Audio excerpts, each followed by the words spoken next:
இப்போ அவுத்திக்கீரை செய்ய போகிறோம்ப்பா. கடுகு காஞ்சி மிளகாய் கடலைப்பருப்பு போட்டாச்சுப்பா. அவங்க பொரிஞ்சிட்டாங்க. வெங்காயம் போடுறோம், சின்ன வெங்காயம், பூண்டு போடுறோம்ப்பா. கொஞ்சோண்டு கட் பண்ணி ஒரு 10 பல்லு பூண்டு.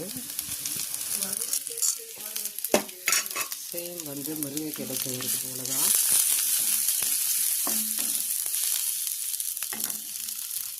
கொஞ்சோண்டு தூளுப்பு நான் வீட்டிலே பொடி பண்ணி வச்சுருக்கிறேன்.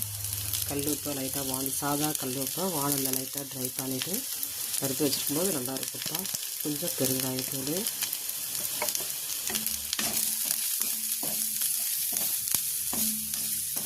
இது ஒரு பாரம்பரியமான டிஷ்ப்பா. இது எங்கள் பாட்டி மாதத்துக்கு ஒரு முறை இதை செஞ்சு கொடுப்பாங்க.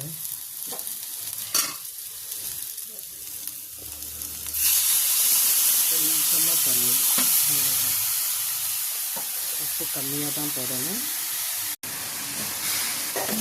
கீரையை நல்லா அலசிட்டு தண்ணி வடிஞ்ச பிறகு கட் பண்ணிட்டேன்ப்பா. இவங்க ரெடியாக இருக்கிறாங்க பார்த்தா.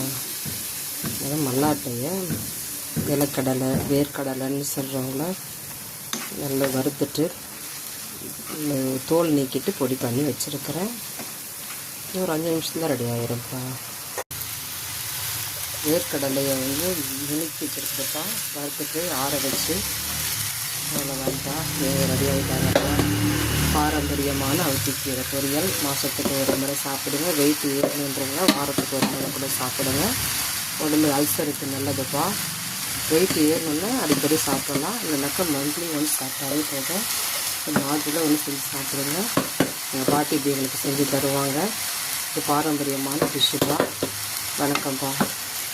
அவ்வளோதான்ப்பா. நம்ம பாரம்பரியமான அகத்திக்கீரை பொரியல் ரெடி ஆகிடுச்சுப்பா. வேர்க்கடலை போட்டு செஞ்சுருக்கிறேன். போன முறை தேங்காய் போட்டு செஞ்சது. அதாவது ஆயில் கண்டென்ட்டு ஒன்று போடும்போது அதோடைய கசப்புத்தன்மை கொஞ்சம் குறையும்.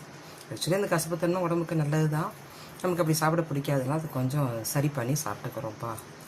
வணக்கம்ப்பா. ஆரோக்கியமான சமையலை செஞ்சு சாப்பிடுங்க. ஆரோக்கியமாக இருங்கப்பா. வணக்கம்ப்பா.